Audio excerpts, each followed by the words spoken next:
인간이라면 누구나 겪어야 하는 4가지 고통이 있습니다. 태어나는 고통, 늙어가는 고통, 병에 걸리는 고통, 그리고 죽음의 고통. 이것을 불교에서는 생로병사라고 부르죠. 부처님께서는 이 4가지 고통을 어떻게 바라보셨을까요? 오늘은 부처님이 깨달으신 생로병사의 진정한 의미에 대해 알아보겠습니다.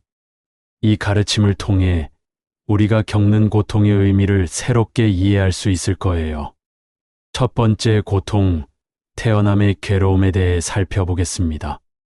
많은 사람들이 생각하기를 출생은 축복이고 기쁜 일이라고 여겨요.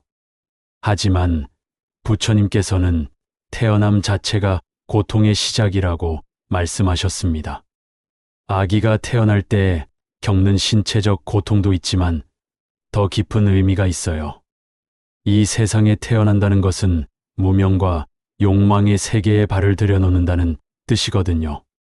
실제로 한 젊은 부부가 아이를 낳고 나서 이런 말을 했어요. 아이가 태어나는 순간 기쁨과 동시에 걱정이 밀려왔다고 하더라고요. 이 험한 세상에서 우리 아이가 과연 행복할 수 있을까 하는 불안감 말이에요. 부처님께서 말씀하신 생고는 바로 이런 의미였습니다. 태어남과 함께 시작되는 끝없는 욕망과 집착의 굴레를 의미하는 거예요. 우리는 태어나면서부터 원하는 것과 원하지 않는 것을 구분하기 시작하고 그로 인해 괴로움이 시작되는 거죠. 하지만 부처님은 이 고통을 부정적으로만 보지 않으셨어요. 태어남이 있기에 깨달음의 기회도 있다고 하셨거든요. 인간으로 태어나는 것은 매우 귀한 일이며 이 몸을 통해 해탈에 이를 수 있다고 가르치셨습니다. 두 번째 고통은 늙어가는 괴로움입니다. 나이가 들면서 몸의 기능이 떨어지고 외모도 변해가죠. 기억력도 나빠지고 체력도 약해집니다. 하지만 부처님께서 보신 노고는 단순히 신체적 변화만을 의미하지 않았어요. 늙는다는 것은 시간이 흘러가는 무상함을 직접 체험하는 과정이에요. 한 할머니가 이런 말씀을 하시더라고요. 거울을 볼 때마다 낯선 사람을 보는 것 같다고요. 젊었을 때의 자신과는 너무나 다른 모습에 당황스럽다고 하셨어요. 이것이 바로 부처님께서 말씀하신 노고의 실체입니다. 우리가 영원할 것이라고 착각했던 젊음과 건강이 덧없다는 것을 깨닫게 되는 거죠. 하지만 부처님은 이 깨달음이 오히려 지혜로 이어질 수 있다고 하셨어요. 늙어가는 과정에서 우리는 무상함을 배우고 집착을 놓을 수 있게 되거든요. 나이가 들수록 물질적인 것보다 정신적인 것의 소중함을 깨닫게 되는 것처럼요.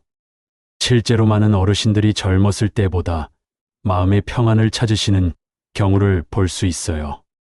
세 번째 고통은 질병의 괴로움입니다. 아무리 건강하게 살려고 해도 병은 예고 없이 찾아와요. 몸의 고통뿐만 아니라 마음의 고통도 함께 따라오죠. 부처님께서도 말년에 여러 질병으로 고생하셨지만 그 속에서도 깊은 가르침을 주셨어요. 한 암 환자가 이런 이야기를 했어요. 병에 걸리고 나서야 정말 소중한 것이 무엇인지 알게 되었다고 하더라고요. 건강할 때는 당연하게 여겼던 것들이 얼마나 감사한 일인지 깨달았다고 했어요. 이것이 부처님께서 말씀하신 병고의 의미예요. 질병을 통해 우리는 몸의 무상함을 배우게 되고 진정으로 중요한 가치가 무엇인지 깨닫게 되거든요. 부처님은 병고를 통해 우리가 탐욕과 집착을 내려놓을 수 있다고 하셨어요. 건강할 때는 자만하기 쉽지만 아플 때는 겸손해지고 다른 사람들의 고통도 이해하게 되죠. 그래서 부처님은 질병도 깨달음으로 가는 하나의 길이라고 보셨습니다. 실제로 많은 수행자들이 질병을 통해 더 깊은 수행에 들어가곤 해요. 네 번째이자 마지막 고통은 죽음의 괴로움입니다. 죽음은 인간이 가장 두려워하는 것 중 하나예요. 사랑하는 사람들과 헤어져야 하고 이 세상의 모든 것을 놓고 가야 하니까요. 하지만 부처님께서는 죽음을 다른 관점에서 보셨습니다. 죽음이 끝이 아니라 또 다른 시작이라고 하셨거든요. 한 노인분이 임종을 앞두고 이런 말씀을 하셨어요. 죽음이 두렵기도 하지만 한편으로는 궁금하기도 하다고요. 지금까지 살아온 인생이 어떤 의미였는지 마지막에 알 수 있을 것 같다고 하시더라고요. 부처님은 죽음을 통해 우리가 진정한 해탈을 경험할 수 있다고 하셨어요. 육체는 사라지지만 우리의 업과 의식은 계속 이어진다고 가르치셨거든요. 그래서 죽음을 두려워하기보다는 어떻게 살 것인가에 더 집중하라고 하셨습니다. 죽음의 고통은 사실 죽음 자체보다는 죽음에 대한 두려움에서 오는 경우가 많아요. 부처님은 이 두려움을 극복하는 방법도 알려주셨습니다. 매 순간을 소중히 살고 선한 업을 쌓으며 집착을 놓아버리는 것이었죠. 그렇다면 부처님은 왜 이 네 가지 고통에 대해 말씀하셨을까요? 단순히 인생이 고통스럽다는 것을 강조하려고 하신 게 아니에요. 오히려 이 고통들을 제대로 이해함으로써 진정한 행복을 찾을 수 있다고 하신 거예요. 생로병사를 피할 수는 없지만 이것들에 대한 우리의 태도를 바꿀 수는 있거든요. 부처님께서는 이 고통들이 모두 무상함에서 비롯된다고 하셨어요. 모든 것이 변하고 사라진다는 것을 받아들이지 못하기 때문에 괴로워하는 거라고요. 하지만 무상함을 제대로 이해하고 받아들이면 오히려 자유로워질 수 있다고 하셨습니다. 실제로 이런 깨달음을 얻은 사람들의 이야기를 들어보면 놀라워요. 한 스님이 이런 말씀을 하시더라고요. 생로병사를 있는 그대로 받아들이고 나니 마음이 한결 편해졌다고요. 더 이상 늙는 것을 두려워하거나 죽음을 무서워하지 않게 되었다고 하셨어요. 부처님의 가르침에 따르면 생로병사는 고통이기도 하지만 동시에 깨달음의 기회이기도 해요. 태어남을 통해 우리는 수행할 기회를 얻고 늙어감을 통해 무상함을 배우며 질병을 통해 겸손함을 익히고 죽음을 통해 집착을 놓을 수 있거든요. 그래서 부처님은 이 네 가지 고통을 피하려고 하지 말고 지혜롭게 받아들이라고 하셨어요. 도피하려고 하면 더 큰 괴로움만 생기지만 받아들이고 이해하면 평안을 얻을 수 있다고 하셨거든요. 많은 사람들이 생로병사를 부정적으로만 생각하지만 부처님의 관점에서 보면 이것들은 우리를 성장시키는 소중한 경험이에요.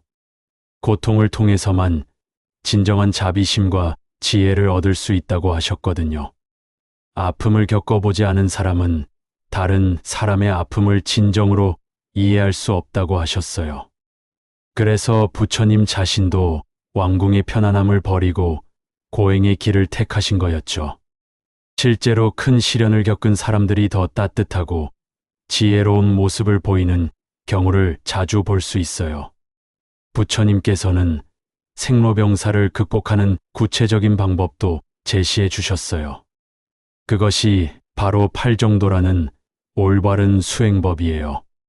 올바른 견해, 올바른 사유, 올바른 언어, 올바른 행위, 올바른 생활, 올바른 노력, 올바른 집중, 올바른 마음가짐을 통해 고통에서 벗어날 수 있다고 하셨거든요. 이 중에서도 특히 중요한 것은 올바른 견해예요. 생로병사를 제대로 이해하는 것에서 모든 것이 시작된다고 하셨거든요. 무상함을 받아들이고 모든 것이 인연에 따라 생겨났다가 사라진다는 것을 이해하는 거예요. 그러면 집착하지 않게 되고 집착하지 않으면 괴로워하지 않게 된다고 하셨습니다. 부처님의 마지막 말씀도 생로병사와 관련이 있어요. 모든 것은 변하니 게을리하지 말고 정진하라고 하셨거든요. 죽음을 앞두고서도 제자들에게 무상함의 진리를 일깨워 주신 거예요. 이것이 바로 부처님께서 보신 생로병사의 진정한 의미입니다. 고통이지만 동시에 깨달음의 기회이고 피할 수 없지만 지혜롭게 받아들일 수 있으며 괴롭지만 그 속에서 진정한 평안을 찾을 수 있다는 것이었죠. 현대를 살아가는 우리들도 부처님의 이런 가르침을 적용할 수 있어요. 나이 들어가는 것을 두려워하기보다는 그 과정에서 얻는 지혜를 소중히 여기고 질병을 만났을 때 절망하기보다는 그것이 주는 깨달음을 받아들이며 죽음을 무서워하기보다는 어떻게 의미 있게 살 것인가에 집중하는 거예요. 부처님의 생로병사에 대한 가르침은 결국 어떻게 살 것인가에 대한 지혜예요. 고통을 피하려고만 하지 말고 그 안에서 배울 점을 찾아보세요. 그러면 여러분도 부처님처럼 평안하고 지혜로운 삶을 살 수 있을 거예요.